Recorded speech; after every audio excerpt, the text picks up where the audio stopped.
Hello viewers, আসসালামু আলাইকুম। আমরা যখন ফটোপিয়ার মাধ্যমে কোনো একটি ছবির টেক্সচার তৈরি করতে যাই, ঠিক তখন আমাদের সামনে এমন একটি অ্যাডস আসে যেখানে বলা হয় 90 দিনের জন্য $15 পে করতে।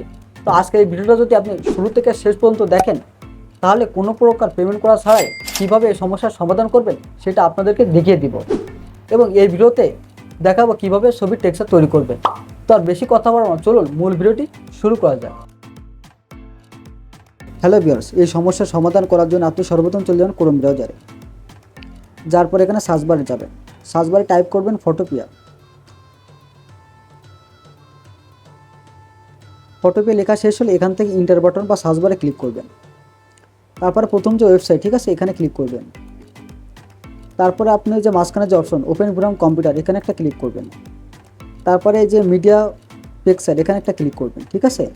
তো ক্লিক করার পর আপনার গ্যালারিতে যতগুলো ছবি আছে সবগুলো ছবি এখানে শো হবে। তো আপনি যে ছবিটা এখান থেকে এডিটিং করবেন বা যে ছবিটা টেক্সচার তৈরি করবেন সেটা এখান থেকে ওপেন করে দিবেন। তো আমি এখান থেকে আমার একটা ছবি এখান থেকে ওপেন করে দিচ্ছি। তো মূলত সমস্যা যেটা হয়, আমরা যখন টেক্সচার তৈরি করতে যাই, ঠিক আছে, তখন ওই অ্যাডটা আসে যেটাতে আমরা সেভও করতে পারি না বা অন্য কোনো আদার্স কাজ করতে পারি না। তো আমি সেটাই করবো, আগে ফিল্টারে ক্লিক করব, তারপর এখান থেকে আদার্সে ক্লিক করি, ঠিক আছে। আদার্সে ক্লিক করার পর এখান থেকে হাইপাস লেখা, হাইপাসে একটা ক্লিক করবেন। ক্লিক করার পর এখান থেকে দেখেন আপনার সেভ করার কোনো অপশন নেই বা কোনো ওয়ে নেই, ঠিক আছে। এ দেখেন সেই অ্যাডটা কিন্তু কাঙ্ক্ষিত যে অ্যাডটা এটা চলে আসে, ঠিক আছে, যে আপনাকে 90 দিনের জন্য $15 মানে খরচ করতে হবে, ঠিক আছে। তো আজকের পদ্ধতি আমি এটাই দেখাবো যে কীভাবে বিনা টাকায় এটা আপনি সলভ করবেন, ঠিক আছে। তো এই সমস্যার সমাধান করার জন্য এই যে আর এই ব্লকেন যে অ্যাড লেখা, ঠিক আছে, এই লেখাটার উপর আপনি ট্যাপ করে ধরবেন, ধরার পর লেখাটা নিচের দিকে আনবেন, ঠিক আছে। ঠিক আছে, নিচের দিকে আনলেন, তারপরে বাম দিকে ক্লিক করবেন। ক্লিক করার পরে এই যে কুড়ার যে আইকন, এখানে ক্লিক করলেন, ঠিক আছে। তাহলে এটা শেষ হয়ে গেল।